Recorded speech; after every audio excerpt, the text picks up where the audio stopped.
देविका,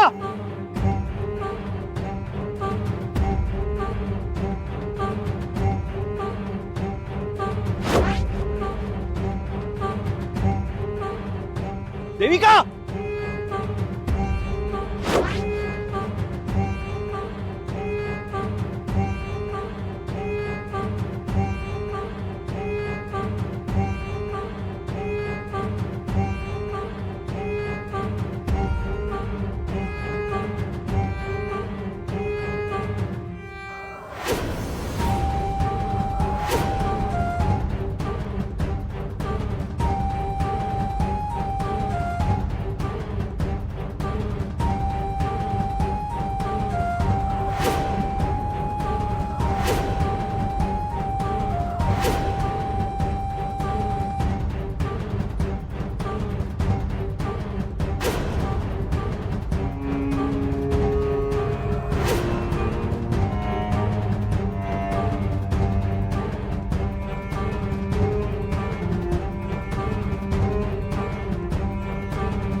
झालं, शेवटी तिने नेलं गौरीपासून बिट्टीला दूर. हेच करायचं होतं तिला. मी तुम्हाला सतत सांगत होते पण तुम्हाला माझं कधीच पटलं नाही. माझं जाऊ दे पण गौरी, ती तुम्हाला जीव तोडून सांगत होती, तुम्ही तिचंही ऐकलं नाही.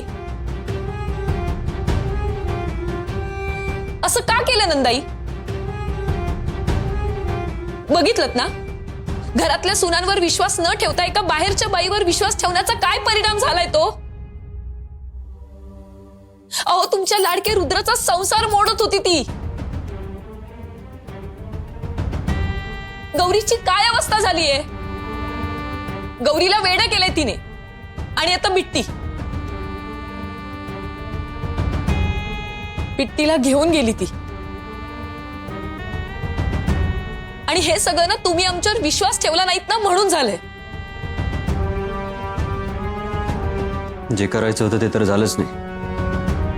ही आदर्श बायको पडली माझ्या गळ्यात. आता ही काय माझा पिच्छा सोडणार नाही. हे सगळं तुझ्यामुळे झालंय.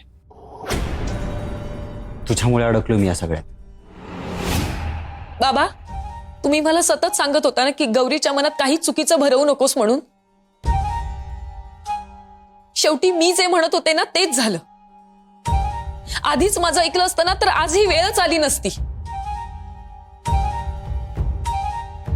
आणि काय हो, रुद्र भाऊजींचं लग्न लावून द्यायला निघाला होता तुम्ही, आणि तेही त्या देविकाशी. बाबा हो, रुद्र भाऊजींचं गौरीवर मनापासून प्रेम आहे हे माहीत असताना देखील गौरी का लग्न करायला सांगेल?